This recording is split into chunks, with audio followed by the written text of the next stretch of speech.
म्हणजे सरकार चालवाल तुम्ही नालायकात. तर हे सगळं एका दगडात आशिष शेलारांनी अनेक पक्षी मारलेले आहेत. त्याच्याबद्दल मी त्यांचं कौतुक करतोय.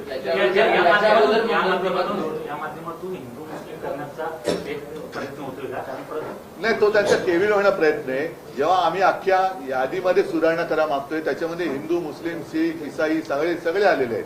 आणि आम्ही त्या दिवशी जी काय उदाहरणं दिली त्याच्यामध्ये एक तर उदाहरण आहे की वडील हिंदू, मुलगा मुस्लिम वगैरे ते आहे ना, हे सगळे आहे. म्हणजे इथलंच आहे. वडिलांचं नाव गोविंद शंकर माने, मुलाचं नाव दिलशाद नौशाद खान, हे आम्ही दिलेलं आहे ना. आता ह्याच्यामध्ये दोन्ही आले, हिंदू पण आले आणि मुसलमान पण आले. पण परत आशिष शेलार यांचं मी कौतुक करतो की काहीतरी नक्की बिनसलेलं आहे आणि त्यांनी देवेंद्र फडणवीसांना पप्पू ठरवून दाखवलेले आहे, ते सप्रमाण दाखवलेले आहे. म्हणजे आमच्या आरोपांना जर का किंमत नसेल तर किमान आशिष शेलारनी जी माहिती दिली त्याला तरी जागा.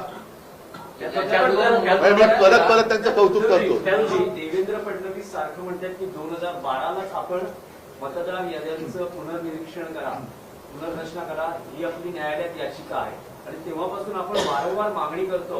आशिष शेलारांनी ते आज म्हटलेलं आहे. होत का नाहीये? आम्ही सतत मागणी करतो. असं पुढे माझ्या तरी ऐकण्यात आलेलं नाहीये. त्यांचा जसा आम्ही मोर्चा काढला तसा त्यांचा कुठलाही मोर्चा मी बघितलेला नाहीये. ते कधी निवडणूक आयुक्तांना जाऊन भेटलेत असंही आम्ही बघितलेलं नाहीये. ज्याप्रमाणे आम्ही चोकलिंगम साहेबांना भेटलो, वाघमारे साहेबांना भेटलो, तसे ते कुठे भेटलेले नाहीयेत. आमची लोक आता ज्ञानेश कुमारना जाऊन भेटतायत, तसे ते कुठे भेटलेले नाहीयेत. आम्ही आता याच्याबद्दल मी काल परवा म्हटलेले की आम्ही कोर्टाचे दरवाजे सुद्धा एक ठोठवण्याचा केविलवाणा प्रयत्न करणार आहोत. न्याय मिळाला तर मिळाला. मुख्यमंत्र्यांचं आणखी एक म्हणणं आहे, त्यांचं म्हणणं आहे की वोटर लिस्ट जी आहे ती अशुद्ध असता कामा नये, याच्याशी आम्ही सहमत आहोत, परंतु त्याच्यामुळे भाजप जिंकली हे तुम्ही सिद्ध करा, हे तुम्ही आव्हान देता. जर नसेल ना तर मग तुम्ही आमच्या बरोबर या ना निवडणूक आयोगाकडे. तुम्हाला पण आम्ही जेव्हा निवडणूक आयुक्तांकडे जायचं होतं तेव्हा आम्ही भारतीय जनता पक्षाला सुद्धा आमंत्रण दिलं होतं. देवेंद्र फडणवीसांना यायला पाहिजे होते ते. जेव्हा बाकीचे सगळे एक येतात आणि एक व्यक्ती येत नाही, याचा अर्थ असा लावला तर गैर काय की मग फायदा तुम्ही घेतलात.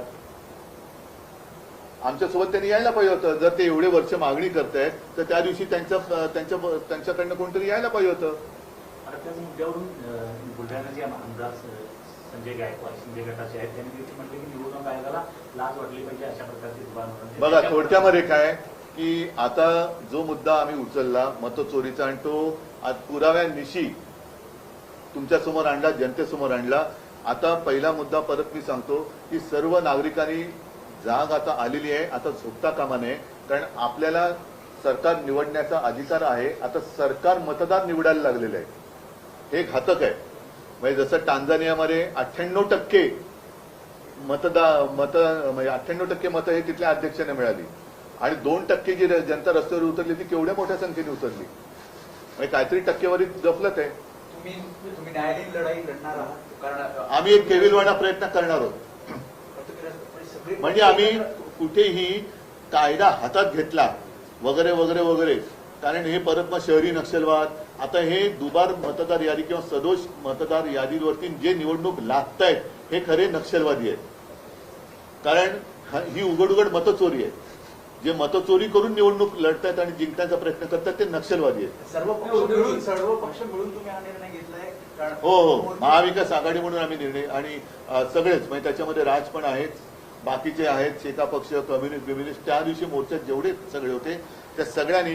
आणि आम्हाला असं वाटतं की जर भाजपला पण आता हे पटलं असेल तर भाजपने सुद्धा यावं आमच्या बरोबर कोर्टामध्ये. आम्ही पाठवतो सही करायला. नाही ऐका एक मिनिट, एकदा मला स्पष्ट करू द्या. आम्ही कोर्टात जे जातो आहोत त्याच्यात आता हे आशिष शेलारनी पुराव्यानिशी दिलेलं आहे. म्हणजे आशिष शेलारनी देवेंद्रांची तर वाजवलीच आहे, ते सोडून द्या. पण त्यांना जर काही पटलं असेल तर त्यांनी सुद्धा आम्ही जे काही कोर्टात जातो त्याच्यामध्ये भाजपाने सुद्धा यावं आमच्याबरोबर कोर्टात. हे माझं त्यांना जाहीर आमंत्रण आहे.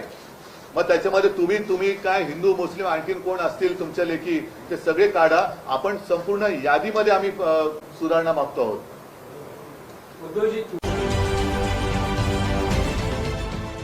देश विदेशातील प्रत्येक घडामोडींचे लाईव्ह अपडेट मिळवण्यासाठी आता साम टीव्हीच्या सर्व सोशल मीडिया प्लॅटफॉर्मला लाईक, फॉलो आणि सबस्क्राईब करा. तसंच सर्व नोटिफिकेशनसाठी बेल आयकॉन प्रेस करायला विसरू नका.